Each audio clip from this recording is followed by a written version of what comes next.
So how do I get an invite to the NBA bubble? This looks fun as hell. And send.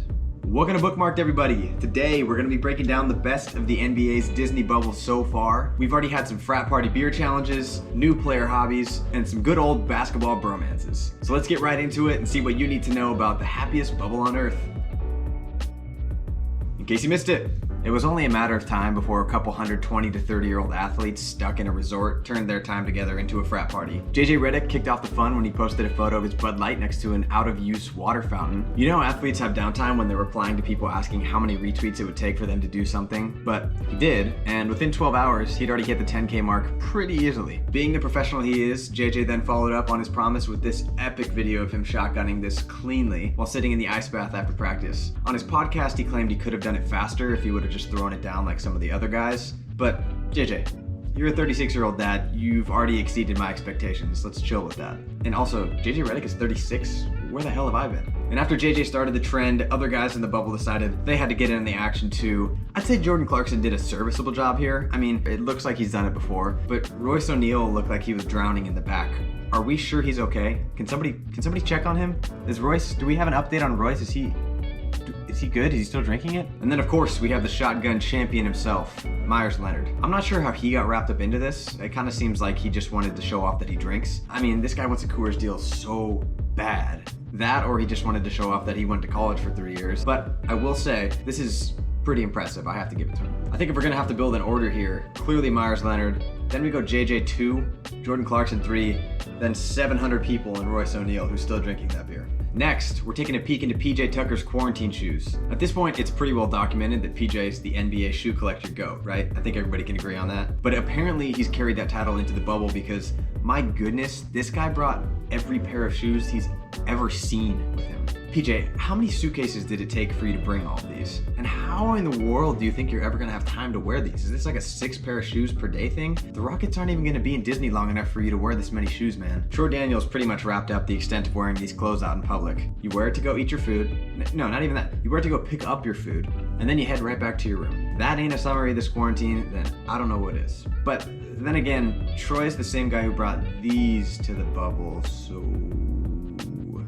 Now the next story was well documented all over social media, so I'm sure many of you are familiar with this. It's Foodgate. Troy Daniels and his probably sweaty, disgusting Crocs sparked some debate surrounding the quality, or lack thereof, of the food in the bubble when he posted these photos of what looked like a meal you'd probably reluctantly eat on a plane. This then kicked off a whole chain of guys doing the same thing, posting their photos, their reactions to the meals. I'm not gonna lie, this piece of chicken doesn't look great. Joel Embiid had to get in on the fun with a nice little before and after photo. Now, I'm not gonna say Joel Embiid should lose 50 pounds. He shouldn't, but people have been saying he needs to lose a little weight and get in shape more for a little while now. A couple days on the Disney diet might not kill him.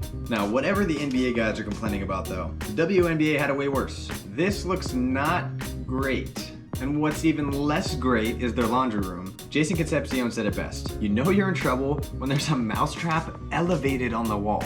Once they've made it above ground like that, it's too late. And why is the trap already sprung? Where's the mouse? What happened here? Now, with all the complaining, some guys weren't too upset. We had Nasir Little, Jalen Ford, Alex Caruso, Quinn Cook, and a bunch of other guys all come to the defense of the food. But my favorite defense of the food came from the impending Rookie of the Year, Ja Morant, who said, "My room is fine, the food is fine, I'm not a silver spoon guy."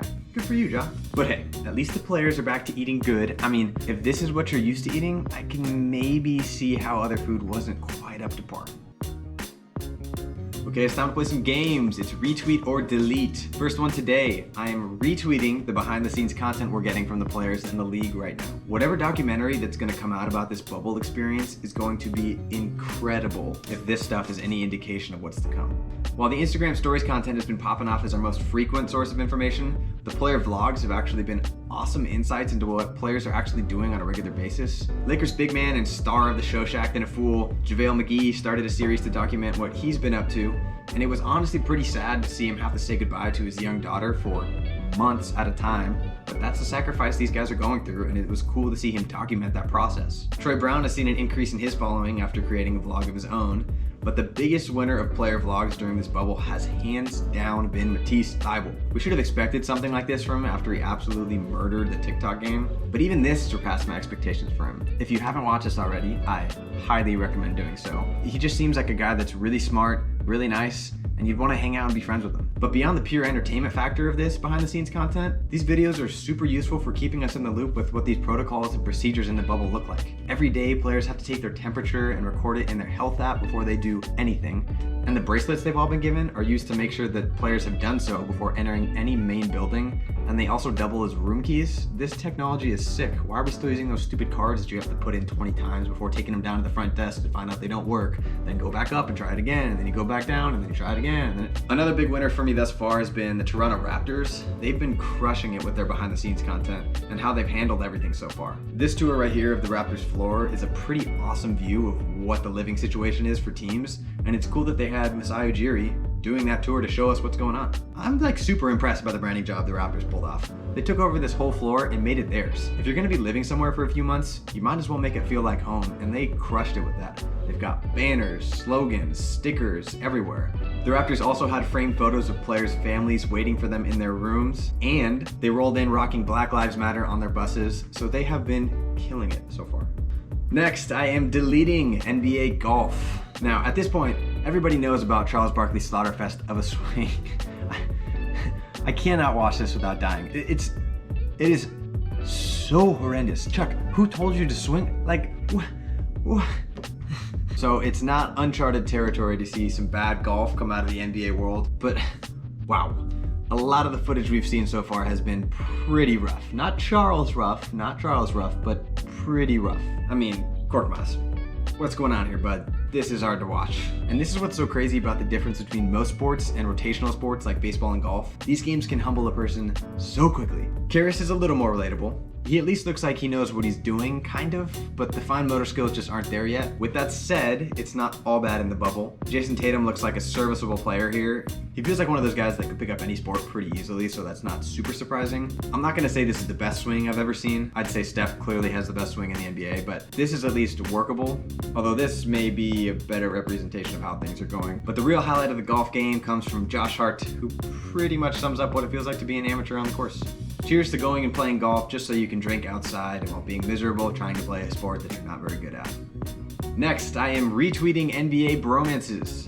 Damian Lillard and CJ McCollum are cute as hell, guys. This is a friendship you'd love to see. For Dame's 30th birthday, CJ pulled out all the stops, he decorated his door, and even made sure he got his teammates' favorite meal for the squad. That's love. And naturally, Dame had to respond with a true display of affection, calling his bro crazy. Then Giannis went full copycat on us with his brother's birthday by decorating the door as a little surprise. This is actually brotherly love in this case. But how cool is this that the brothers get to share this experience together? If you're gonna get trapped in the bubble, at least you're kind of with your family. And of course, there's the true bromance. Boban and Tobias are reunited. That's right, the NBA's best love story has been given another ending as the longtime teammates and best friends have reunited in the bubble. Aww. There was a time there where Tobias had his heart broken when he saw how much Boban and Luka were hanging out together. But this story has a happy ending, and they're back together again. And of course, Boban had to celebrate his bestie's birthday by sending him a nice little gift. This is a better love story than Twilight. Make this movie. It's time to scroll through the Explore page and check out the stories made for you. In this case, many of the stories you've seen today have actually been put together in one place, the NBA Bubble Life Twitter account. Yes, that is right. Some hero out there has been taking it upon themselves to keep up with everything bubble related. And when I say everything, I mean everything. I talked about the tragedy of the golf games being played earlier, but another big hobby for the players has been fishing. If you scroll through the page, you'll see about 6,000 photos of dudes just awkwardly holding their fish. There have been a ton of fishing trips across the bubble, so it looks like that 2K My Player little simulation you had where you could go fishing with Paul George for some reason may have actually made sense. Other forms of entertainment, volleyball. This video of the Celtics is pretty damn funny because these dudes have some serious hops and it even looks tough for them to jump in the sand. Now, remember how I said playing golf can humble you pretty quickly? I'm definitely putting jumping and playing volleyball in the sand in that category as well. You think you can jump high until you get in the sand and then suddenly you're not getting off the ground at all? pretty humbling. One thing I had really wondered about this whole time was the weight room facilities for all these guys, especially during those first few days when they weren't allowed to leave their rooms. And it looked like for those first couple days, they were just doing body weight exercises. It was just 24 to 48 hours, so they just moved around their rooms. But now the facilities are open and looking pretty nice, which makes this whole thing a little bit more uncomfortable. So it looks like they cleared out this room to allow guys an extra space to work out, but I don't know what floor this is on. Dropping weights in a hotel room has to be an all-time taboo move. I'm praying this is the first floor, because if they're anywhere above ground level, they are just ruining the rest of the building's day.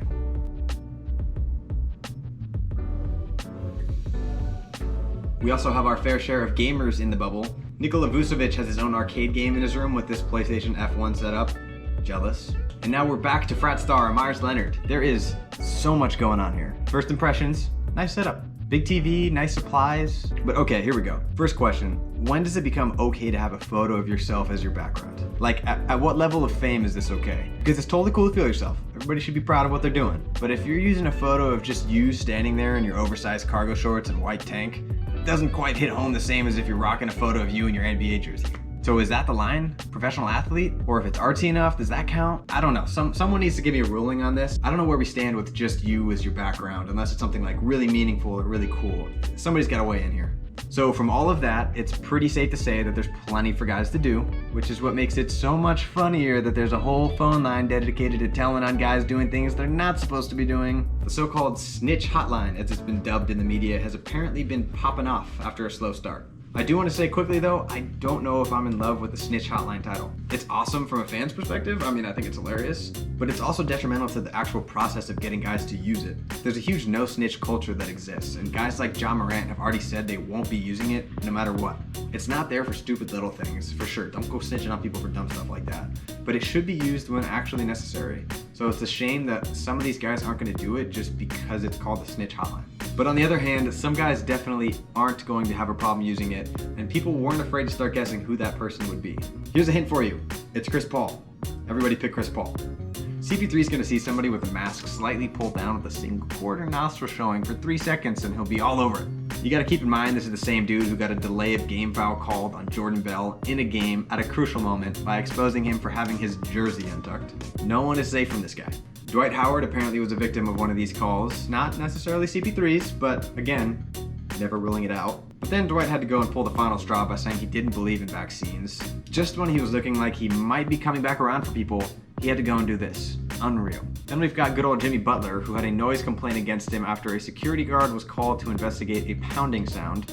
Now, what did the security guard find? A sweaty Jimmy Butler in full uniform holding a ball that he'd clearly been dribbling. This is the most Jimmy Butler move ever. He definitely called it on himself so people would know he was putting in the work. Hello, it appears there is a dribbling sound bouncing above me. Can you please come check this out? And you can knock twice and he will open it, I'm sure. I would imagine. Yes, please come check.